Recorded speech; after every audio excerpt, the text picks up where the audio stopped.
beberapa hari setelah serangan pertama pejuang Palestina, seorang anggota parlemen dari Partai Likud Netanyahu menyerukan penggunaan rudal Jericho berkemampuan nuklir di Gaza. Hari ini, ketika konflik cenderung kian meluas di tengah perang Gaza yang masih berkecamuk, Israel kembali dengan ancaman nuklir sebagai apa yang disebutnya penggunaan senjata kiamat dalam perang. Memiliki persenjataan nuklir strategis yang tidak diakui namun diketahui secara luas, benarkah Israel siap hadapi seluruh negara Timur Tengah dengan perang nuklir?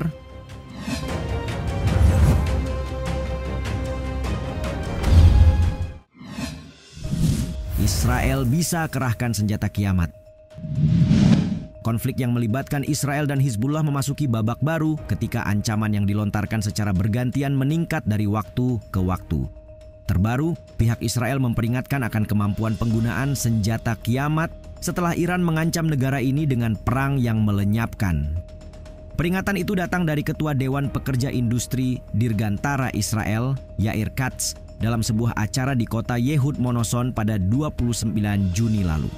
Surat kabar Israel Ma'arif yang pernyataan Katz menyoroti bagaimana ia mengatakan bahwa melanggar persamaan akan menjadi pilihan jika Iran, Yaman, Suriah, Irak, dan negara-negara Timur Tengah lainnya memutuskan untuk menghadapi Israel. Kami mempunyai kemampuan untuk menggunakan senjata kiamat, katanya menambahkan. Katz juga menyinggung peran penting Sekutu Barat Israel dengan mengatakan bahwa AS, Inggris, dan Jerman berkontribusi dalam aspek intelijen. Sekaligus menyebut tentang para insinyur dan pekerja Israel yang bersiap menghadapi skenario ini selama beberapa minggu. Sebenarnya Katz tidak menjelaskan secara gamblang terkait apa yang ia maksud dengan senjata kiamat. Namun para pengamat menafsirkan rujukan Katz sebagai potensi penggunaan senjata nuklir. Adapun pernyataan dari pihak Israel itu muncul sehari setelah utusan Republik Islam Iran untuk PBB ikut menanggapi konflik Israel dan Hizbullah.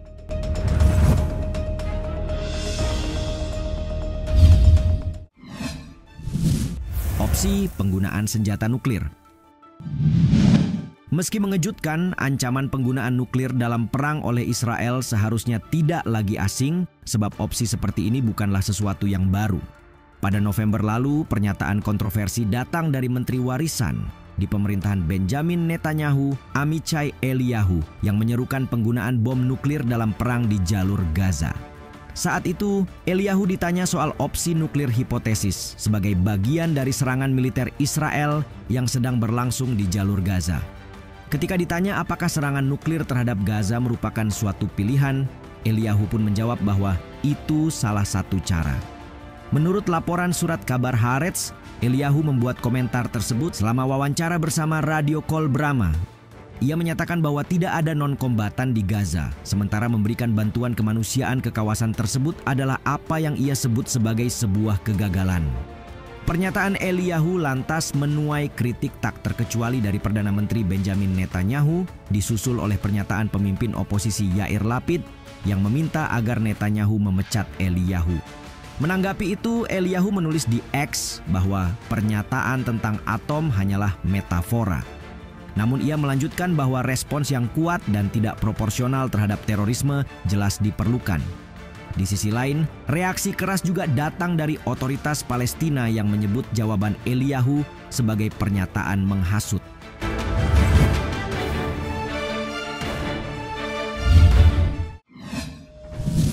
Pernah ancam Gaza dengan bom nuklir. Sebelum Amichai Eliyahu, pejabat Zionis lainnya juga pernah menyerukan penggunaan senjata nuklir untuk menghancurkan jalur Gaza saat perang berkecamuk melawan Hamas. Tepatnya Oktober 2023, anggota parlemen Israel menyerukan penggunaan rudal balistik antar benua ICBM Jericho untuk menyerang kelompok pejuang Hamas. Anggota Knesset yang dimaksud adalah Revital Gottlieb. Melalui postingan di akun X, ia mengatakan Jericho harus digunakan untuk meratakan Gaza tanpa ampun. Mengutip CNBC, Jericho adalah nama ICBM Israel yang versi terbarunya mampu menyerang hampir di mana saja di dunia. Rudal itu pun diketahui punya efek kerusakan yang besar karena dapat membawa hulu ledak nuklir. Israel sendiri dilaporkan memiliki 100 hingga 200 hulu ledak nuklir. sesuatu yang tidak dikonfirmasi atau disangkal oleh pemerintah di Yerusalem Barat. Tak lama setelah pernyataan kontroversialnya, Gottlieb menindaklanjuti dengan unggahan lain yang menyerukan penghancuran dan perataan Gaza. Bukan dengan slogan-slogan, tapi dengan bom tanpa ampun, katanya menegaskan. Sejalan dengan itu, Senator AS Lindsey Graham melontarkan pernyataan kontroversial pada Mei lalu dengan membandingkan pembantaian Israel di Gaza dengan bom atom Amerika Serikat di Jepang selama Perang Dunia II. Berbicara dalam wawancara di Meet the Press NBC News, politikus Partai Republik itu berpendapat bahwa Israel harus melakukan apapun yang harus dilakukan, termasuk menjatuhkan bom nuklir di Gaza.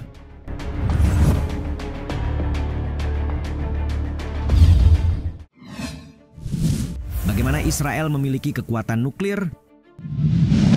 Program senjata nuklir Israel telah menjadi rahasia umum selama lebih dari 50 tahun. Alasannya, program ini terungkap berkali-kali, namun kerahasiaannya senantiasa tetap terjaga. Sebagai contoh, teknisi nuklir Israel bernama Mordechai Vanunu pernah mengungkap program rahasia negaranya sebelum diam-diam diadili dan dijatuhi hukuman 18 tahun penjara pada tahun 1986. Lalu, dari mana datangnya kedikdayaan program nuklir Israel? Kontributor majalah Jacobin, Emma Claire Foley, dalam analisisnya menulis tentang kemungkinan itu berasal dari dukungan negara-negara barat seperti Perancis hingga berkembang pesat karena sikap sinis terhadap non-proliferasi, perjanjian yang membatasi kepemilikan senjata nuklir. Faktanya, Amerika Serikat dan negara-negara bersenjata nuklir lainnya serta sejumlah badan yang bertanggung jawab memantau proliferasi senjata terus mempertahankan kebijakan untuk tidak secara terbuka mengakui keberadaan senjata nuklir Israel. Foley mengungkap bahwa halaman Wikipedia yang mengangkat topik ini menggunakan bahasa yang berputar-putar untuk merujuk pada keberadaan mereka. Bahkan halamannya tidak dapat diedit oleh hampir semua kontributor. Pendekatan ini pun dinilai efektif. Sebab jajak pendapat pada tahun 2021 menunjukkan bahwa lebih banyak orang Amerika yang percaya bahwa Iran lebih dekat dengan kepemilikan senjata nuklir dibandingkan Israel. Padahal yang terjadi justru sebaliknya.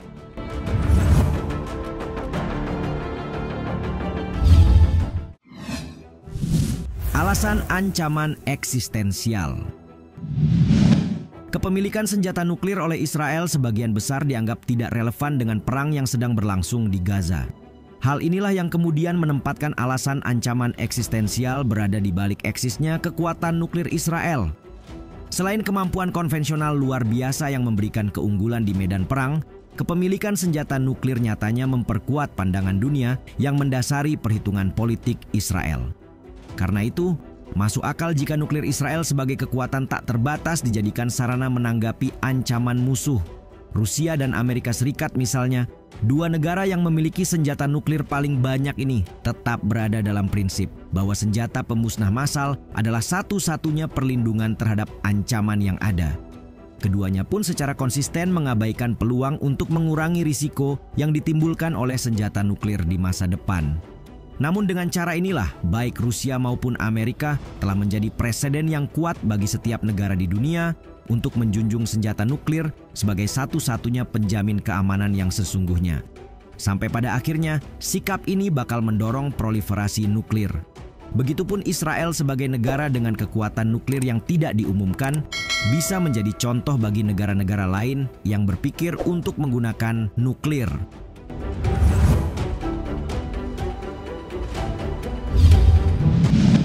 Jika nuklir menjadi jalan terakhir yang dipikirkan Israel demi kemenangan dalam perang, akankah cara ini benar-benar diwujudkan Israel dalam waktu dekat